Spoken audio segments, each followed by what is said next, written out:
नमस्कार, आप देख रहे हैं चौपाल समाचार। मीडिया के सामाजिक सरोकार चौपाल समाचार का है आधार।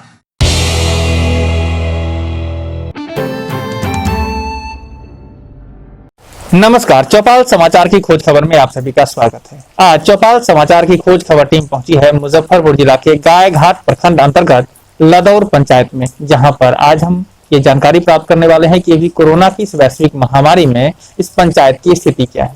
हमारे साथ अभी मौजूद हैं इस पंचायत के मुखिया जी के प्रतिनिधि दीपक कुमार झा जी, जिनसे हम बात कर ये जानेंगे कि इस पंचायत की वस्तु स्थिति क्या है। तो दीपक जी, आपका सबसे पहले बहुत बहुत स्वागत है हमारे इस कार्यक्रम में। धन्यवाद जी, आपको भी बहुत बहुत धन्यवाद। हम लोग ये जानने का प्रयास करेंगे, खासकर दर्शकों के लिए हम कहेंगे कि ये जो पंचायत है ये मुजफ्फरपुर जिला का आखिरी पंचायत है, इसके बाद दरभंगा जिला स्टार्ट होता है।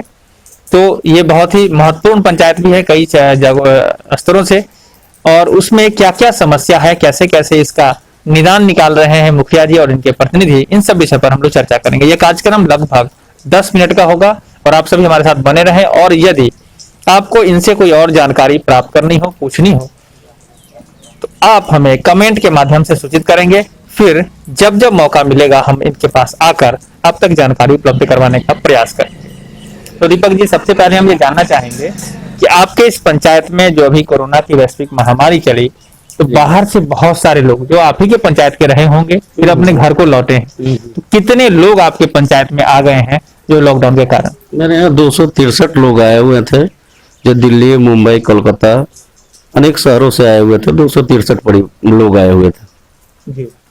तो ये जो आपने बताया 263 लोग, इनमें अभी जो है वो सारे लोग आपकी पंचायत में है कि पुनः लौट गए? सभी लोग मेरे पंचायत में हैं और वो सभी लोग सुरक्षित हैं। किसी आदमी के साथ कोई प्रॉब्लम नहीं है आज तक। जी। तो दीपक जी, अभी जो 263 लोग आपके पंचायत में हैं, तो इनके रोजगार के लिए, क्योंकि बाहर से उन्होंने काम छोड़कर आपके पंचायत में आ गए हैं, यहाँ उनको रोजगार चाहिए होगा उनके जीवन यापन के लिए, तो आपकी पंचायत में इसकी क्या प्रक्रिया है, कैसे वो लोग रोजगार प्राप्त कर रहे हैं? जो योग्य लोग मनरेगा से मजदूरी करने लायक हैं, वो मनरेगा से मजदूरी किए हैं, उनकी मजदूरी का भुगतान मनरेगा के द्वारा किया गया है। जो अयोग्य लोग हैं, जो मनरेगा से मजदूरी करने से असक्षम हैं, उनको रोजगार, जो राजमिस्त्री टाइप के लोग हैं उनको राजमिस्त्री का काम करा दिया जा रहा है। जो मनरेगा के मजदूर मिट्टी काटने के लायक हैं, उनको मनरेगा से मिट्टी काटने का काम दिया जा रहा है। जी। तो अभी जो आपने बताया 263 लोग, इसमें पहले से सभी लोग जॉब कार्ड धारी थे या आपने नया जॉब कार्ड बनवाया उन लोगों को? समथिंग आपको 60% लोग पहले से जॉब कार्ड धारी थे, 40% को हमने नया जॉब कार्ड बनवाया। जी। तो अभी उनके रोजगार के लिए समुचित व्यवस्था आपके विचार में क्या वहां पर आपके पंचायत स्तर पर हो रही है? अब क्या उनका पलायन फिर से हो जाएगा या ये लोग यहीं पर अपना जीवन यापन कर पाएंगे आपके विचार में? मनरेगा की मजदूरी से उनका परिवार का भरण पोषण होना संभव नहीं है, उनको पलायन होना ही होगा। इसके कारण कि 194 रुपया सरकार का जो मजदूरी है, उस मजदूरी में वो मजदूर मजदूरी करके परिवार का भरण पोषण नहीं कर सकते हैं। जी। दीपक जी, आपको मालूम होगा कि ये जो मनरेगा है ये कानून है। ये कानून हम सभी को ये अधिकार देता है, भारत देश के हर नागरिक को अधिकार देता है कि उसके पंचायत स्तर पर 100 दिन की रोजगार मुहैया करानी है पंचायत स्तर पर। ये आपको मालूम हो? जी जी जी। तो आप बताएं कि ये जो कानून है, इस कानून का प्रभाव, इसका मतलब जब लोग पलायन कर ही जाएंगे, जब उनका जीवन यापन नहीं होगा, तो इस कानून का आपके विचार में क्या महत्व रह जाएगा, ये बताएं। है क्या कि जो हम लोग तो 100 दिन सरकार का मनरेगा अधिनियम का कानून है 100 दिन मजदूरी देना।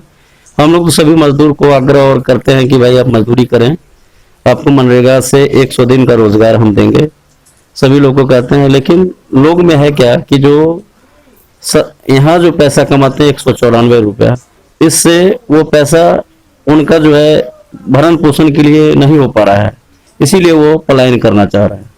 जी, मतलब वो बाहर जाके ज्यादा कमा रहे हैं आपके विचार में, इसलिए वो लोग जा रहे हैं।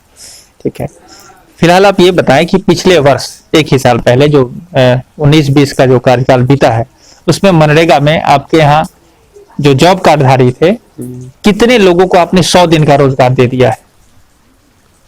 हमारे यहाँ आपको जॉब कार्डों की संख्या समथिंग आपको लगभग है आपको 38-3900, जिसमें हमारे यहाँ कंसस मजदूर आपको 1000 है। 1000 में आपको समथिंग 150 को 100 दिनों का रोजगार हो चुका है।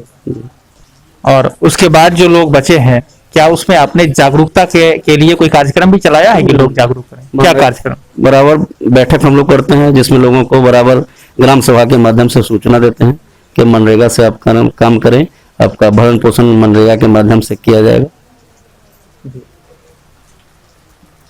तो आपके यहाँ जो मनरेगा की स्थिति है वो आपकी नजर में कि भरण पोषण संभव नहीं है सिर्फ इसी से, लेकिन और भी तो कई ऑप्शन होंगे आपके पंचायत में जो अन्य खेती गृहस्थी और क्या काम, जो काम में लोग काम करते होंगे, उसका क्या व्यवस्था है जिसमें आपके पंचायत के लोग काम कर पाए?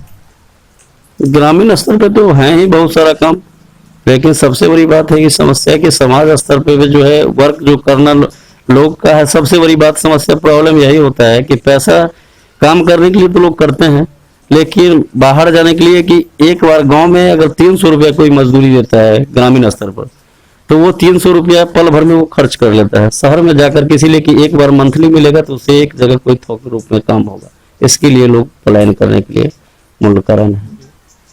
तो आपने कहा ठीक है पलायन की बात, लेकिन आप चूंकि इस पंचायत के मुखिया हैं और प्रतिनिधि के रूप में आप बहुत महत्वपूर्ण स्थान रखते हैं, पंचायती मतलब मुखिया के प्रतिनिधि हैं तो महत्वपूर्ण स्थान है। तो आप ये बताएं कि अभी आपने देखा होगा कि आपके पंचायतवासी जैसे ही लॉकडाउन हुआ महामारी का, तो लोग पैदल आए, कोई ट्रक से आए, कोई साइकिल से आए, तो उस परिस्थिति में तो बाहर जाके बहुत पैसा कमाना अभी के सेंस में वो तो नुकसानदेह है। आपके विचार में क्या लगता है? निश्चित नुकसान है।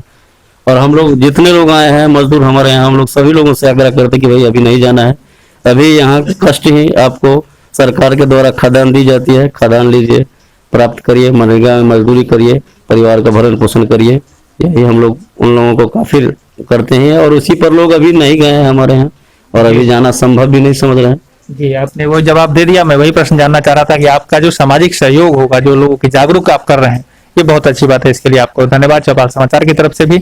और हम ये जानना चाहेंगे कि अभी लॉकडाउन होने से देखा गया कि राशन की समस्या हुई, इस खासकर उन लोगों को जो लोग राशन कार्डधारी नहीं थे। तो आपकी पंचायत में से कितने लोग थे जिनकी जानकारी आपको मिली होगी?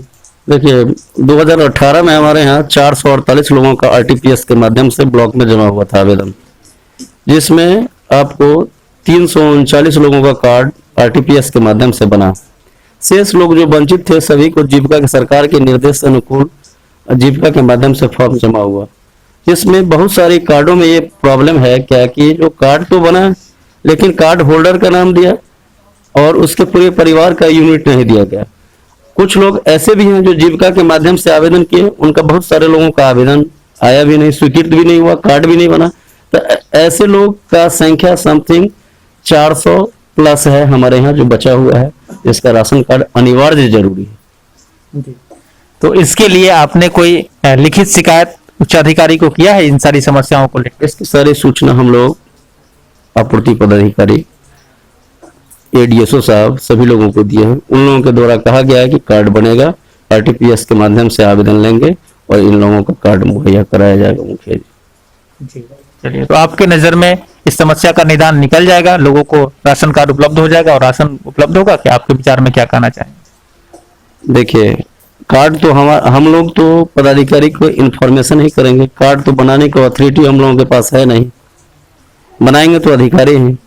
अब वो हम लोगों को कह रहे हैं कि बन जाएगा, तो हम लोग उसी विश्वास पे हैं कि बन जाना चाहिए। चलिए, बन जाना चाहिए, आपका ये विश्वास है तो बनना चाहिए और बनेगा ही, अगर नियम से सारा कुछ ठीक है तो।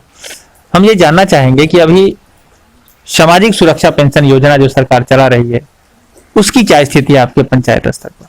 मुख्यमंत्री वृद्धजन पेंशन योजना में जो हमारे यहाँ लोग वृद्धजन पेंशन योजना में आवेदन किए, सभी लोगों का, जिन लोगों का योग्य डॉक्यूमेंट था, सभी लोगों का पेंशन स्वीकृत हो गया। शेष कुछ लोग ऐसे हैं हमारे यहाँ जो हम लोगों का जो पंचायत पड़ता है वो मुजफ्फरपुर और दरभंगा जिले का बॉर्डर पे है, जिसमें फ्रेंचाइजी पोस्ट ऑफिस का केवटसा होने के कारण, दरभंगा जिला का होने के कारण वो बलौर फैकराना आता है हमारे यहाँ आधार कार्ड में, जिसके कारण कुछ ऐसे पेंशनधारी हैं जो फैकराना के कारण भटक रहे हैं और उनका आधार कार्ड का सुधार नहीं हो पा रहा है। आधार कार्ड का सुधार होगा तो उनको मुख्यमंत्री वृद्ध पेंशन योजना का स्वीकृति हो जाएगा।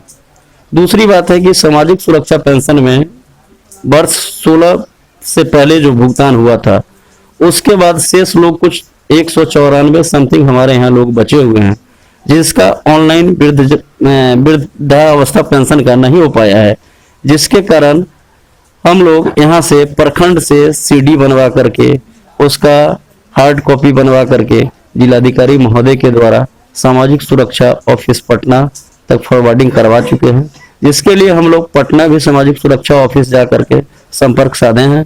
तो कहें कि ये कोरोना के कारण काम अभी लंबित था और मुखिया जी उम्मीद है कि अगले सप्ताह में आप आएंगे तो काम आपका हो जाएगा।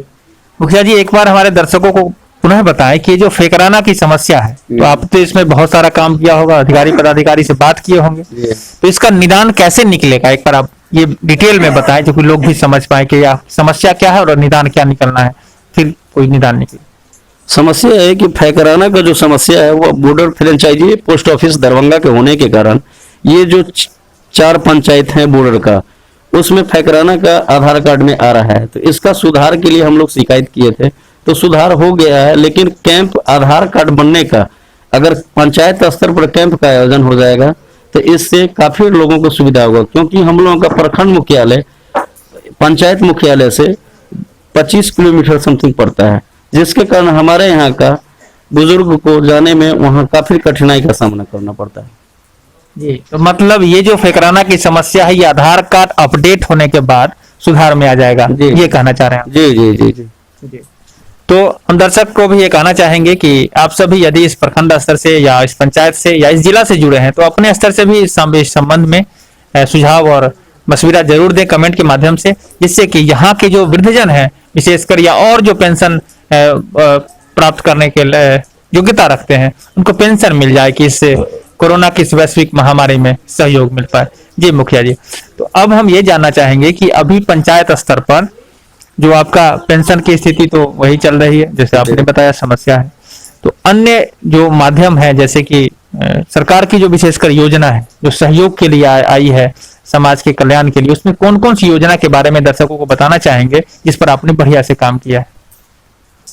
गली नली का जो बना है सरकार के द्वारा योजना है, वह मुख्यमंत्री ग्रामीण पेयजल निश्चय योजना, ये सब में हम वार्ड क्रियान्वयन प्रबंधन समिति के द्वारा कार्य कराई गई है, जो कार्य हमारा पूर्ण हो चुका है। हम लोग हर एक पंचायत में जिन वार्डों में था चयन किया हुआ वो सारे में पूर्ण करा लिया गया। अभी आपके यहाँ सड़क की स्थिति देखने को मैं भी थोड़ा या तो दिक्कत हुआ, तो इसमें क्या कहना चाहेंगे? सड़क का सुधार आपके यहाँ पंचायत पर किस स्तर से हुआ है या आप आगे क्या कहना चाहेंगे? हमारे यहाँ वही सड़क बचा हुआ है, सड़क का काम अधिकांश जगहों पे पूर्ण हो चुका है। उसी जगह सड़क का कार्य लंबित है जहां कहीं निजी जमीन पड़ रहा है, जमीन दाता के द्वारा जमीन नहीं दिया जा रहा है, या कहीं आपसी विवाद के कारण लोग सड़क निर्माण करने में बाध्यता पहुंचा रहे हैं, इसी के कारण सड़क निर्माण बाधित है। जी, तो उसका भी निदान निकालने का कोई प्लान होगा आप लोगों का?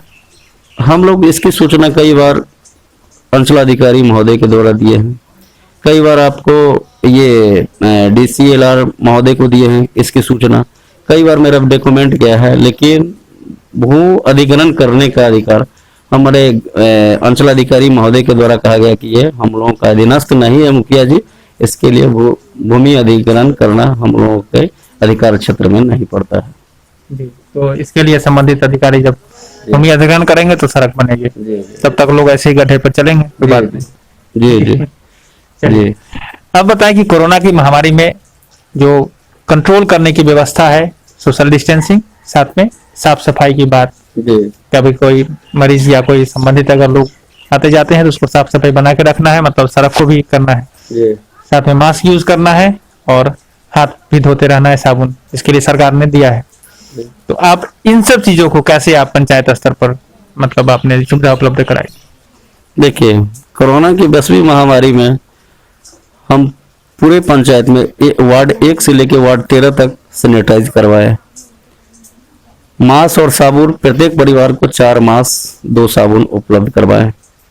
साथ ही सरकार के द्वारा जो निर्देश दिया गया कि 9 लाख रुपया पंचायत को दिया गया, वो पंचायत में पैसा हम लोगों को, खास करके मेरे पंचायत में पैसा नहीं आया, जिसके कारण मैं बीच में रोकना चाहूंगा कि सरकार का क्या निर्देश था? आपने सरकार का तो निर्देश नहीं था, जी वो तो ऐसे ही बात चल गई थी, ये क्या कहना चाहेंगे? जी ऐसे ही बात चली, गलत फेक न्यूज था। जी। फेक न्यूज के कारण जो लोगों के द्वारा हम लोगों को ग्रामीण स्तर पर जो मतलब एक प्रतिनिधि को जो जलील करने का बात किया गया, मतलब प्रेस के माध्यम से, इससे हम लोगों को काफी पब्लिक में एक शोरगुल हुआ कि भाई मुखिया पैसा खा गया, मुखिया पैसा खा गया। लेकिन एक्चुअली धरातल पर यही बात है कि पंचम वित्त आयोग में मेरे पंचायत में पैसा नहीं आया, लेकिन पब्लिसिटी खराब नहीं होने के कारण हमने मांस और साबुन अपने मतलब व्यवस्था करके और लोगों के बीच बांटे।